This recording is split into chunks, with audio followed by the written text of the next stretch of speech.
A little over 80,000 Chinese students are currently enrolled in higher education in the United States. But this number is expected to grow over the next few years as the US seeks to increase student exchanges with China. Just days before US President Barack Obama arrives here on his first official visit, American Ambassador John Huntsman confirmed that the measure was intended to foster mutual understanding between the younger generations of both countries. He also said this issue would be one that the president would highlight during his trip. Tight visa requirements, relatively high fees and few scholarships mean studying in the US is, for the vast majority of Chinese students, simply a pipe dream. Yes, so will this signal an easing up in US student visa policies and perhaps the creation of new grant-aided opportunities for Chinese students? Well, as might be expected, this topic has triggered plenty of online discussion amongst students. Our researcher Jackie Won has been looking into it. Jackie, there's always been a huge interest in studying in the United States amongst students from here in China. What are they saying online?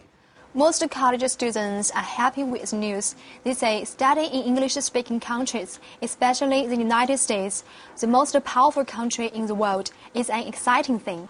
But achieving that goal is not easy. The U.S. student visa is considered extremely difficult to get. There aren't many scholarships, and those there tend to be extremely competitive. So a lot of those commenting online are hopeful that any new policy on student exchanges from the Obama administration could benefit them. In addition, many people really feel that the policy is right, that increasing interaction between students of both sides is one of the best ways to develop trust between the two nations. So most people would seem to be pretty happy about the prospect of more exchanges. Is that everyone's view?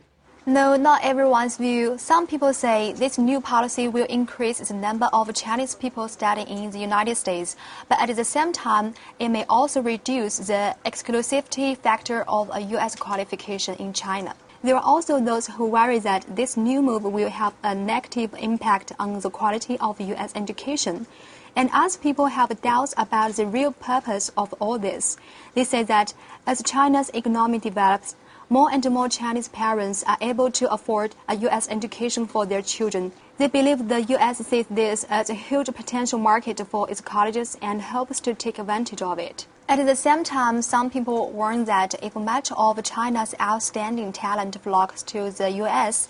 and stays there after graduation, it will be a massive loss for China. Thanks, Jackie. Interesting there, Fergus, how most of the chatter online has really been from the Chinese perspective in terms of Chinese students going to the US, when in actual fact what they were talking about is student exchanges, so more of a two-way thing. Perhaps this will lead to an increase in more of a two-way transfer of students. Sure, maybe we'll see more American students here in China. Absolutely.